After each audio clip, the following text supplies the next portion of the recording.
Welcome back to another episode here with the Hard Hustle Podcast. We got Mr. Matthew. Mr. Matthew, where are we visiting virtually at today? We're at the University of South Alabama, and that's in Mobile, Alabama, about, depending on traffic, 30 minutes from the beautiful Gulf Coast. Born and raised there, or? No, actually raised about 90 miles over in the state next door in Mississippi. These are my old stomping grounds, though. Oddly enough, things come full circle. I started my career as a road runner and was a recruiter for an institution out of state and used to spend a lot of time here in Mobile recruiting high school students. And so to spend a career having gone to, 4 different states and a handful of other institutions and being back here is a bit surreal. It's sort of like, oh, Yeah. I remember that back when I was 24. I used to, recruit at that high school or do this session or that college fair. And now I'm at a place where I'm working with my colleagues to do the same, only for a different university. So yeah, it's pretty cool. What brought you back to the stomping grounds? Man, that's a good question. I will say that uh, my family and I, my wife, she's a great sport. We tend to be a bit nomadic just by nature. We enjoy seeing different parts of the country, and that's what we've done. So she and I both grew up next door in Mississippi. My dad is a now twice retired university faculty member, and so we ended up in the South from the Midwest. All my family are Cornhuskers, full disclosure, and he was a faculty member. So somewhere along the way, made his way down to Mississippi, and that's where I grew up, and that's where I met my wife, and we both went to school at the same institution, and all that sort of thing. I mean, decisions, Ephraim, that are as serious as, hey, the next upward opportunity in my professional career and good schools for my kids, et cetera, to, hey, that looks like a cool place because it's in the middle of the mountains and we like hiking and camping, right? So, and everything in between has been part of that decision process. So it's all been a great experience. And when we can, and this location is no different, being along the Gulf Coast, the marriage of professional opportunities with some outdoor opportunities in a beautiful place is even better. It's funny you say that. I'm actually talking to my wife now, and I'm like, I'm in Orlando, Florida. We don't have Yeah. any mountains, no Yeah. hills. And I'm Yeah. like, every time I go somewhere where mountains, I'm like, we got to go look elsewhere to live. Like, I need to get out of this. I need to see something different. And being in a Yeah. space where we could move around, man, I would actually ask you, you said different locations. Is this still the best, or did you have a one that was better, or one that you're wanting to go to? Oh my gosh, Efrain, you can't put me in that position. No, I mean, Your wife is listening, by the way, Matthew. Your wife is listening.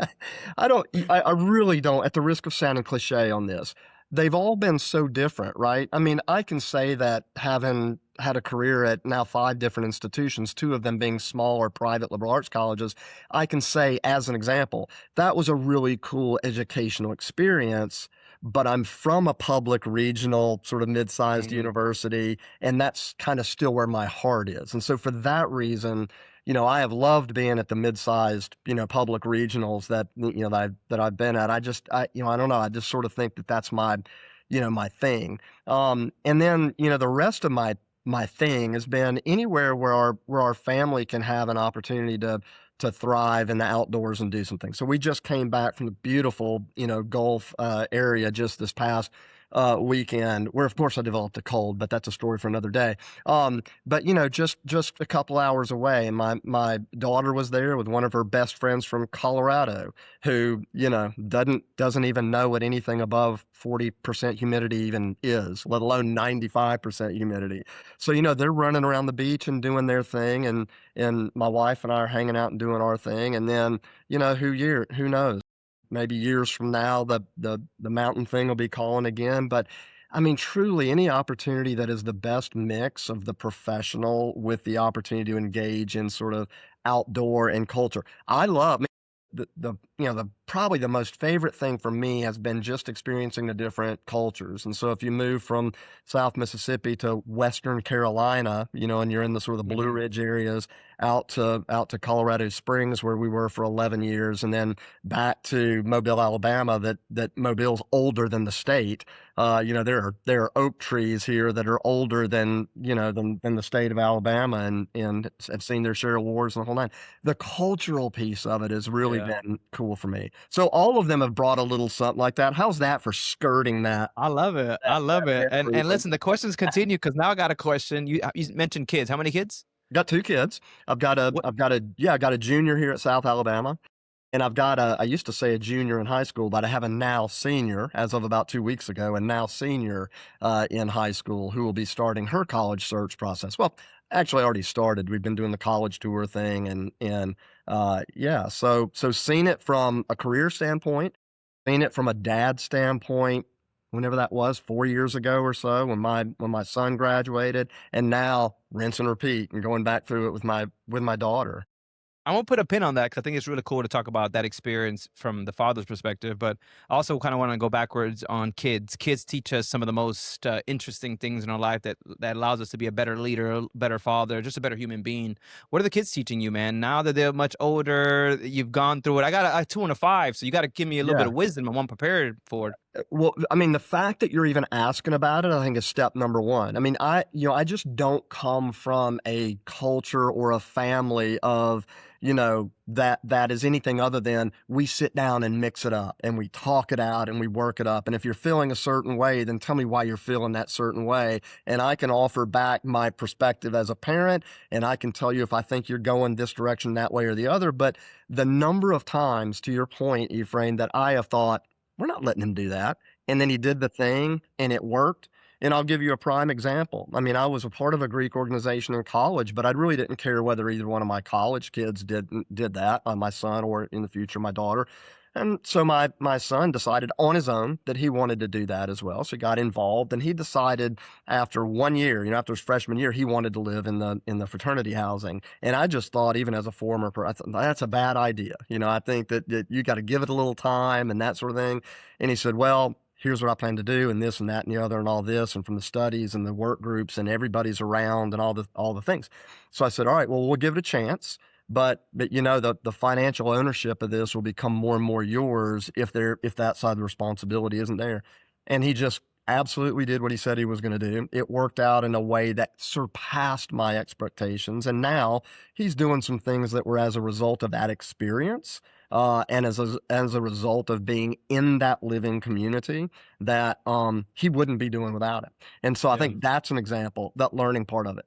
I tell you, I mean, as a parent, and you know this, even though your kiddos are still littles to some extent, Ephraim, we all think our kids are the best. And so you and I should mix it up one time because mine are the best. Mhm. So, but my daughter teaches me routinely about the payoff of just flat out nose to the ground hard work. She is just an innately hard worker, and we are blessed in that she's one of those kids that occasionally we have to go, it'll be okay if you just give it a breather, right? You'll be fine on this. And her work ethic, so my son's ability to be a risk taker and see things through when I couldn't, and my daughter's ability to just be a grind it out type of person, teach me every day to recognize that fact. I just wish I had their energy again. I mean, Matthew, I always look at when someone says like the work ethic or you mentioned just to go get it mentality, right? The never give up. I can imagine it's a Matthew thing. It's a mom thing, right? Like you guys, without even knowing, you guys have been that led by example per se. And I can only imagine they just following in the footsteps, Matthew. That's just a little bit better than what you and mom probably did. Isn't that it? I mean, this notion that you wanna see your kids thrive in a way that maybe you didn't, and maybe you look back and say, "That right there, that is what makes me proud." So, I appreciate your compliment, and I'd like to believe we had something to do with it, but sometimes sometimes you're blessed with great kids, and the reality of it is, anyone who knows me and my wife know exactly where all that came from, and it's from her side for sure. Yeah, no, I love it. I'm actually in a situation now, believe it or not, that my wife's been a stay-at-home mom for the last 5 years. She decided to homeschool, our kids, and it was so funny because my daughter's now reading, right? And I'm like, "Oh, baby, that's so happy." And my wife's in the background, like you got to give me credit. I That's right. did that, and That's right. now I got to remember, like you are right. You put in the hard work, the sacrificing. Shout outs to those women, man, that a lot of Oh. times don't that get under their whole lives just kind of unrecognizing the work and the sacrifice that they actually, put forward to their kids. So glad you brought that up. I mean, so glad you brought that up. I mean, she will say, and I've got a pull yourself up by the bootstraps mentality of a wife at home. I mean, and she's the definition of strength in more ways than I can count. But she will say from time to time, well, you're the one, going into work, and I'll look at her and say, you couldn't pay me enough to do all the things that you do. Now, she's got a bachelor's degree in clinical lab sciences and a master's degree to boot, and she works in a lab setting and still does all that from a part-time standpoint because we were fortunate enough for her to be able to go part-time and spend time with the kids. And were it not for that other time she spends with the kids, that's Yeah. really managing the domestic side of the house, man. I mean, Yep. it's a partnership. And 100%. I couldn't give her enough shout outs even if you gave me the whole 30 minutes to do it. Okay, Matthew, because I'm just here selfishly asking you questions, man, learning from you. How long have you been married? So I should have been able to answer that just right off the bat, but we just had our 5th last year. So Okay. yeah, we're moving up on the 26th this coming up December. Love it. And Yeah. the reason you can't remember is because you guys spent so long together, loving one another that who's counting, right? Well, So what and we do this thing, friend, where we just throw the 4.5 years of courting and dating and all that while we were both in graduate school. We just kind of throw that in the mix. So my inclination is always just to go, oh, 30. But yeah, I forget like 4.5 of that or so was like, well, we weren't really truly married, but No, that's funny. That's me and my wife all the time. I mean, I don't even count the time that we were just talking. I count the time that I actually physically asked her out because we were mhm. just talking. But when I asked her out, that was the real date. To her is when we started talking. Uh-huh. But no, the reason I ask you, man, is I always, even for men that are listening, what is the secret sauce, man, for a long, lasting relationship? You guys started this very young. You guys became parents, had careers, but still stuck it out, man. I can imagine there was just some difficult times, some challenges. What's the secret Yeah. sauce? Man, you know what I think, and I appreciate you even asking, Ephraim, but I think I'm probably more qualified to be on a podcast of smartless than I am answering this question. But I mean, for me, I'll answer it this way. I'll tell you what I talk myself into all the time is get over yourself. Like this is about a mutual walk forward for me. And sure, we're all going to contribute to the conversation and to the decisions and all that, but I just don't come from a mindset where I think mine is the way. And for anybody else out there's got different cultural backgrounds and upbringings and the things and all that. I'm not even addressing that. I'm just talking about the personal relationship with me. And I just think you gotta know that you're what I hope is your not just your best friend, but your biggest supporter and the person that knows you better than your parents do, like that person to me demands all my all of my effort and my ability to say that this isn't a me decision. This is an us decision type of thing. That sounds corny and cliche and all that, but No, it for me, doesn't. I just think Matthew, you got to get over yourself at sometimes.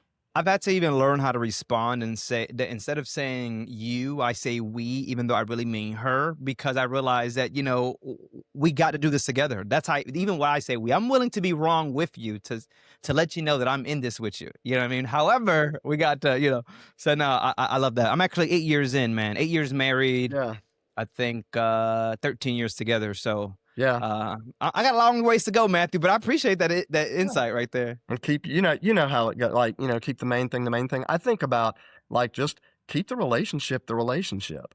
There's so much other noise out there. To your point earlier, like where have we live? Like where are you gonna live? Where your kid's gonna go to school? What's your job, professional development or upward mobility or not? What's all that like? Well, all that is sort of part of the deal, right? I love a guy who says it's all part of it. And I got to get that tattoo one time. It's all part of it. The good, the bad, the ugly, all of it. It's all part of it. But let the relationship be the relationship. And Yeah. the other stuff kind of be the other stuff, right? That kind of accompanies you along the way. I mean, it's like I think about higher ed, and I don't mean to switch gears into this, but I think Yeah. about my team and I talk all the time about end in mind stuff, right? And I just get, I get so, as you can probably tell, I get really, really interested and involved and engaged about conversations about what do you do, right? So when I think about what do you do in a relationship, the relationship is the what do you do. You know what I mean? Yeah. Like your day in, day out being present, doing the thing is the what do you do. In higher ed, for me, I think about our end in mind, and this has been a part of my last two institutions' mission statements, has to do with helping people create better lives for themselves, their families, and their communities. It doesn't talk about enrollment numbers. It doesn't talk about budget discount rates. It doesn't talk about funding models. Nothing.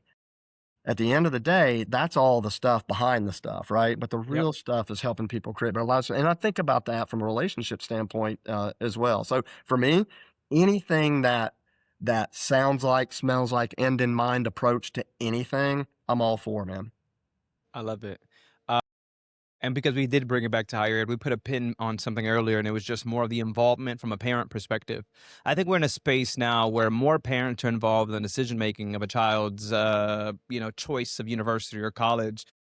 Do you feel it's a good thing? It's a bad thing? How are we kind of evolving with something like that? Well, I think us in higher education, as higher ed professionals, as it were, you can like it or not, but it's here.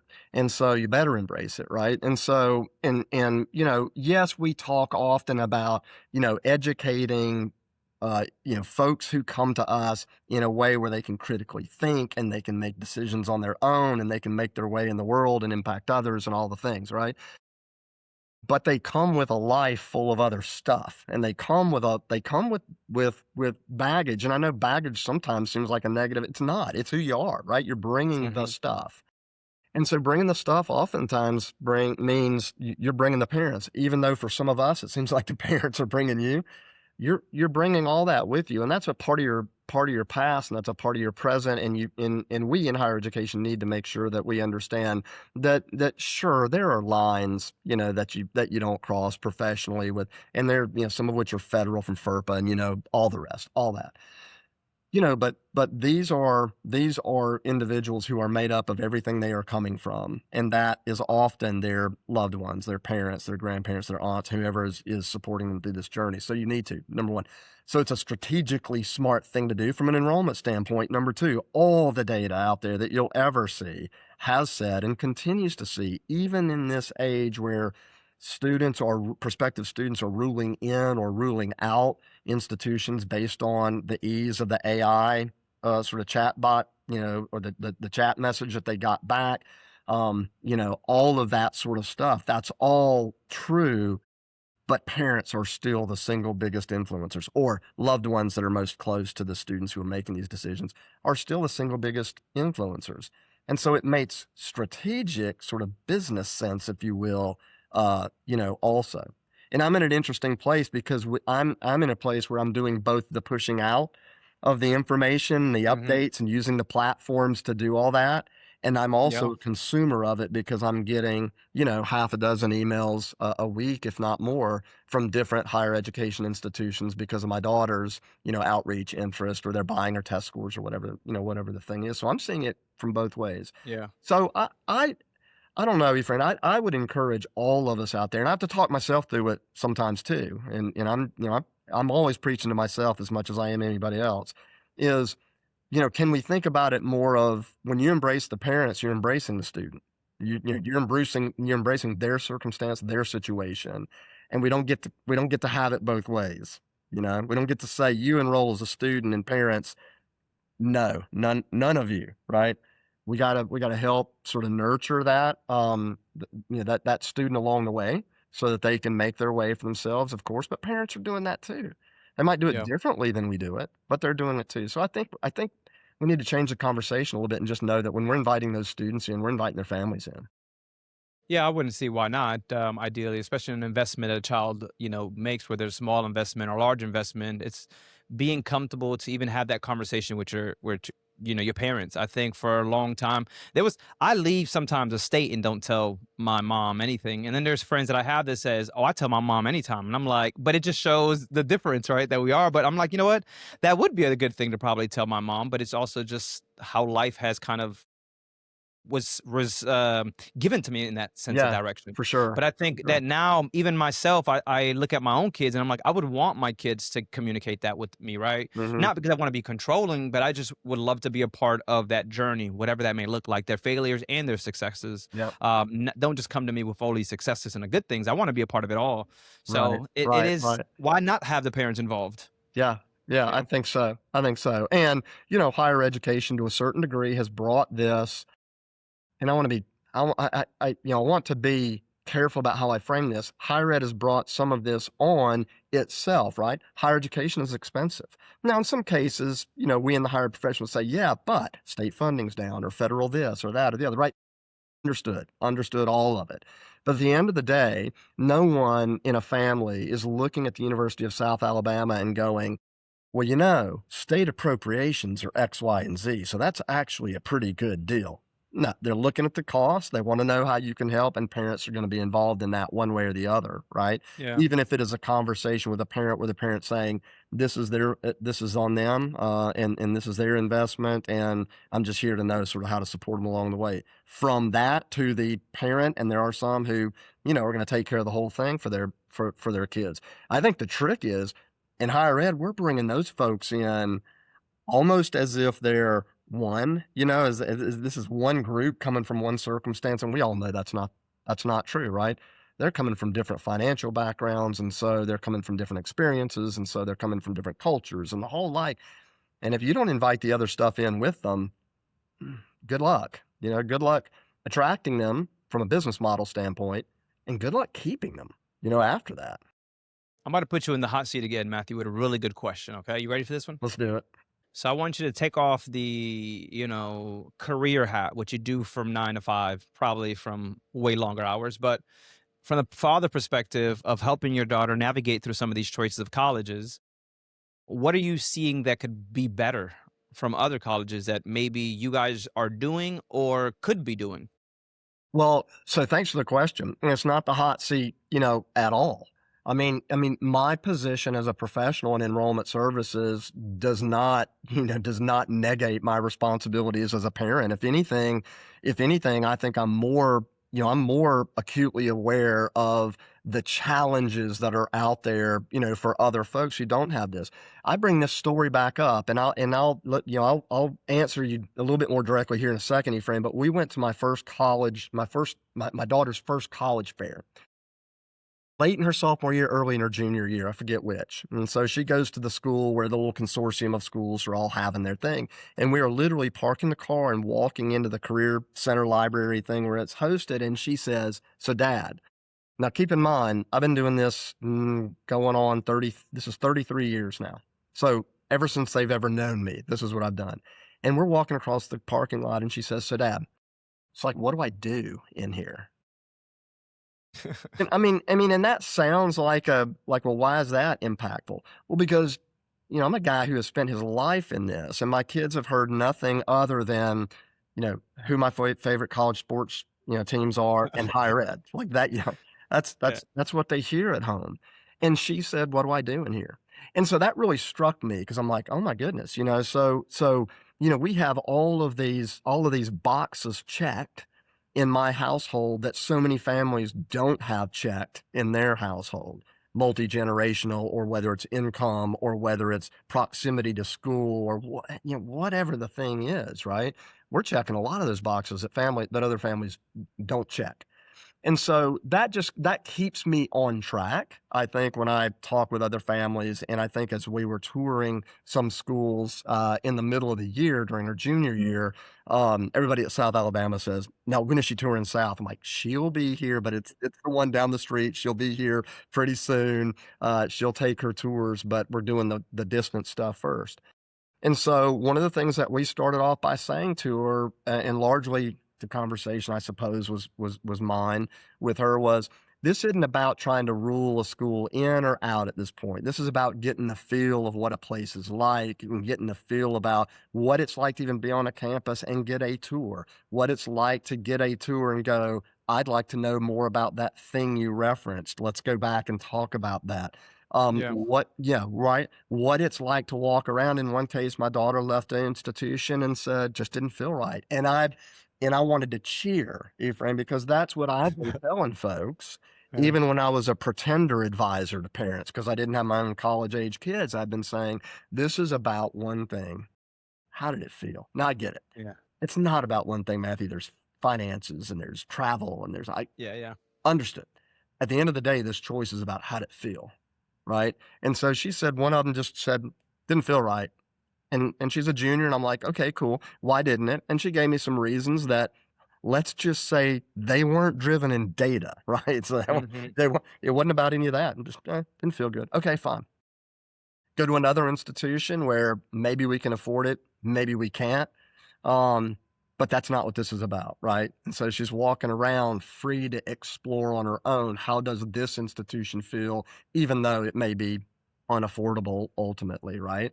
So we talk a lot about how you have a connection to a place. And why do I bring that up? Because I think it's really important for parents to understand that this isn't just about where's the best economics program, or this isn't just about where's the best cost. Those are important. Like, do not misunderstand me. Those are important. But this is about your students' connection to a place. And our president will tell people on this campus, if that's South Alabama, that's fantastic. If it's not, you won't have a bigger cheering crowd than us hoping you find your place that's not called South Yeah. Alabama. And I think really, really thinking about that and really, really thinking about what is that fit? What's that connection? A lot of researchers out there simply throw it in the bucket called belonging. I say simply, but it's complex, right? Hmm. Belonging. And that all matters. I saw stuff coming out of COVID, and I imagine it's probably even potentially even truer now than then, that said right behind academic preparedness, belonging was the single biggest factor of success for us student transition from high school to college. And so, yeah, make the cut scores, the ACT, hooray, let's all get that out of the way. And now do you belong? Do you feel like you belong? Because ultimately that's what's gonna matter. And if it's your Yeah, man. institution, great. If it's not, man, you gotta keep Yeah. looking. Yeah, I think we're definitely in a different times. The way that we, I mean, myself, the way that I intake information, the way I look for information, the way we expect things to be curated around us. You mentioned data. Like data now, I think means more now than it actually meant probably even years ago. Because when we're talking about these students, is how do we really meet them at where they're at? Whether it's a family situation, whether it's a finance situation, whether it's maybe they're just uncomfortable asking questions. How do they get these answers? Because like myself, I remember, and I still don't even know what this process even was. It was so long ago. It wasn't that long ago, but I guess I just don't remember it. But I You're not remember what I do 56 remember. yet, Ephraim, so, you're not 56 yet, so it hasn't been that long. Listen, I got kids though. I got kids, man. You already know what that looks like. But I remember the financial aid, my mom not helping me because she didn't want to give me this information, and maybe also because she did not know how to fill it out as well. And I kind of just didn't. I never filled out financial aid because I never had the help, the guidance. So the way that I went to school is I started paying out my own pocket. I worked and I started to kind of pay one class at a time. And God blessed me, and I was able the undercover boss opportunity to pay for my school. So maybe I had a different experience than somebody else that had to go through that experience.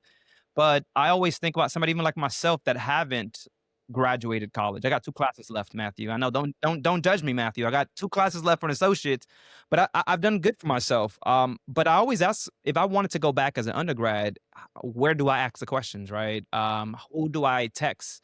Who do I message? And I think we're in a different time, of how we get those word out there. Have you looked into that on how we navigate conversations and communications now in a different generation? Yeah, you know, first of all, one day, if it works out for you, knock out those other 2 classes. You got the degree, it's yours for life. That's what I love about a college degree at any level, certificate, associate's degree, bachelor's, whatever. That's the thing that nobody ever, ever, ever can take away from the greater you, not just speaking right to you, Ephraim, but I think about that all the time. So many things can be taken from you. If the economy's up, down, sideways, your company's shrinking, it's growing, it's whatever, right? Relationships, all of that. Not a college degree of any, it's there, man. It's there forever. And so I really think that Love it. worthwhile. So you just brought up something interesting that I would add to, Ephraim, that while it's really new, this age of AI, while I spend now the majority of my time as soon as I open up a document or a spreadsheet or a data sheet of any kind, I'm working with Gemini immediately, and, my friend Gemini are working through some data, and I'm doing all that all the time. Yeah. Um, I would suggest that this sort of at the end of the day, it's sort of a marketing arms race. Whether you call it infusing the latest AI bot in your services, or whether you go back 25 or 30 years on the onslaught of like you were getting 50 view books, a year from 50 different institutions, the switch from what I think of as no, really, let's have the conversation. Let's have the conversation about the institution. The movement from that to the slickest, most efficient, most effective marketing process is, I would be lying if I didn't say, worrisome, and has always troubled me a little bit. But here's the flip side of that. You gotta be in that game for people to be able to recognize you at least at some level and begin that conversation with you. And so we, like Yeah. everybody else, are in that game. But I will tell you, until we get down to the conversation about what kind of place this is and whether or not you fit and you belong here, which, by the way, I draw distinctions between belonging and fit. Fit to me always seems like something you are trying to do. Yeah. Belonging is, yeah, bring all your stuff, man. Just bring it. And all that works here, right? So whether or not you feel a place is belong, I want to have that belonging conversations. It sounds great, and this is great podcast material and all of that. I get it the way it sounds. But at the end of the day, as a family and as higher ed professionals, I think it's even more important now that we look for opportunities to have that conversation. And if that starts with a bot, okay, fine. But I want it to end with a person and a visit in a campus, an opportunity for you to walk around campus and go, feels right. And for some students, by the way, and families, that's not what they're looking for. What they literally need for their circumstances or for their desires is the quickest way from A to Z, and a certificate will serve that purpose. And not only will a certificate serve the purpose, an online version of that certificate will serve the purpose. Fantastic. Do the thing. But let's have the conversation with higher ed professionals and families about what path might be best for you. So you're right, Ephraim, it gets so convoluted. I mean, the channels, right, that Mhm. students can go to get all sorts of information, is pretty insane at this point in time. I have been I have been a little bit sort of re-energized about watching my own kids navigate this and go, "Oh, they aren't just reading the thing and calling it good and moving on," Yeah. right? They're smart, bright, multitasking folks who do things differently than we did, right? So, you gotta cut through that some kind of way, and it's challenging. Matthew, I've had such a good conversation with you, man, and I want to respect your time as well. But I ask you, there are leaders that are probably listening, really, I would say, excited for what's next, because how can you not when Matthew just speaks nothing but just excitement and dropping gems to this whole conversation? But there's people that are also a little nervous, right? What's happening at the government level? People are asking themselves, why or should I, or maybe thinking about going elsewhere. What are you saying to those people? You've been in this industry for a very long time. Yeah, a long time. First of all, I get it. I completely understand it, and for any of us in higher ed to stick our heads in the sand and pretend like, this thing will pass, it'll be okay. Higher ed will emerge from this in some way that probably doesn't look like it did 10 years ago. I think we're already seeing that, right? Mhm. But at the end of the day, for me, and I can only speak personally because I would never try and impart my views and say, hey, it works for me, it will work for you. But here's the way I think about it. And I think that in any of our jobs, whether it's you in your line of work, whether it is a tech person in the tech sector or a professional athlete, or I mean, gosh, you name it, right? If you can keep score, that's a tough place to be, right? Anytime you're in a profession where there can be, most clicks, right? Most read, most subscriptions, most wins, most losses, biggest income, stock share increase, whatever the thing is. Mhm. And for us in enrollment in higher ed, we're in that.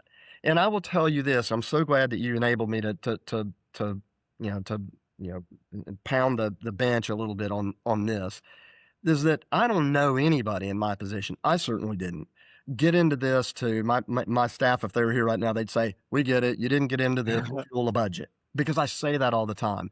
Budgets and things like that are all tools toward this greater good that we call higher education. So my end in mind, my own personal why, if you will, my end in mind approach is to help people create better lives for themselves. If you forget whatever your end in mind approach is, and you get caught up in, well, this week numbers are up and they're down and they're this week and they're that week. And I mean, to watch numbers and let them influence your mental stability on a weekly basis is challenging. And if you think about it, there's nothing different about who you are as a person, who I am as an administrator now, before I got that report than after I got that report. But yet, somehow I'll look at the thing and go, I needed an up week and we had a down. Really? Yeah. That week doesn't make that end in mind goal, right? It's not, it's that's functional sort of noise along the way. And if you obsess just over the functional noise along the way, you'll bolt out of this career, and I suspect many others, quickly. And you got to think about that end in mind approach. And for me, that's been my North Star. That's my kind of steadying thing. And yeah, I think that's my biggest piece of advice is it's got to be something more or something bigger than how did things go today or even this semester. You know what I Yeah. mean? Yeah. Matthew, with that being said, man, you kind of dropped the mic right then and there. But I also want you to kind of shed some light. Are you guys on social? How can someone connect with you via LinkedIn? You have an email? What's the website to the college? Yeah, certainly. Folks can find me personally on LinkedIn. Happy to share. You will not catch me in a position where I'm not wanting to talk about higher ed and that sort of thing. So I'm always happy to do it. You can contact the University of South Alabama at southalabama.edu. You can contact me at mcox8893. Excuse me. You can contact me at mcox8893 at Gmail. That's my personal Gmail if you'd like. Fine with that as well. So yeah, LinkedIn, Gmail, campus, find me. Happy to chat. Love to do it. The toughest part is just squeezing me into 30 minutes because I usually will run over. I mean, we have 40, so it was a tough squeeze for sure. But no, I can imagine we can go longer. But I really appreciate your insight. We could probably do part two at some point, especially as you kind of get more involved into your daughters, the AI. There's so much to really talk about probably in the next session. Happy to But do it. for those that are listening, these are the type of conversation that we're having with leaders that may be in your sector and realizing that you're not alone in this as well. So make sure you guys do like, subscribe, and comment. We'll continue to have more of these conversations. I'm Reframe. This is Matthew, and we'll catch you on the next one. Latest.